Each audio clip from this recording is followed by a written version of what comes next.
ভবনের ছাদ ভেঙে বের হয়ে আছে রড, খসে পড়ছে পলেস্তারা, দেখা দিয়েছে ফাটল। বৃষ্টির সময় পানি চুইয়ে পড়ে। দীর্ঘদিন আগেই পরিত্যক্ত ঘোষণা করা হলেও অতি ঝুঁকি নিয়ে জন্ম ও মৃত্যু নিবন্ধন, নাগরিক সনদ, ট্রেড লাইসেন্স, ভাতা কার্যক্রম সহ নানা সেবা নিচ্ছেন সেবাগ্রহীতারা।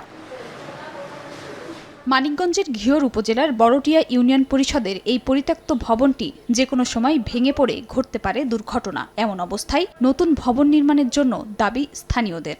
এগুলা দেখেই তো ভয় করে, খুলে খুলে পড়তেছে। এটা অবশ্যই সংস্কার করা দরকার, কারণ এটা হতেছে অনেক মানুষ আসে এখানে থাকে, যারা থাকে ভয়ের ভিত্তিতে থাকে। ঝড় বৃষ্টি আসলে পরে চাপড়া খুলে পড়ে, যে কোনো মুহূর্তে দুর্ঘটনা ঘটতে পারে। আমার রুম যদিও ডিজিটাল সেন্টার, ওইটা রুম, সেইখানে এখন থাকা অসম্ভব। ছাদের থেকে পানি পড়ে, আবার উপর থেকে খুইলে আমার উপরেও পড়ছিল। দ্রুত এইটা ভবন নির্মাণ করে এলাকার মানুষের এই দুর্দশা থেকে যেন এই উত্তোলন পায়। উপজেলা প্রশাসন বলছে সরকারি প্রক্রিয়ার মাধ্যমে অতি দ্রুত সময়ের মধ্যে ভবন নির্মাণ শুরু করবেন তারা। প্রকল্প বাস্তবায়নের কিছু ধাপ থাকে, সে ধাপগুলো আমাদের শেষ হয়ে গেলে আমরা আশা করছি নতুন ভবনের কাজ অতি শীঘ্রই শুরু হয়ে যাবে।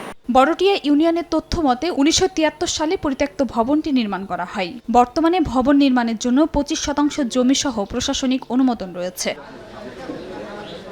সময় সংবাদ, মানিকগঞ্জ।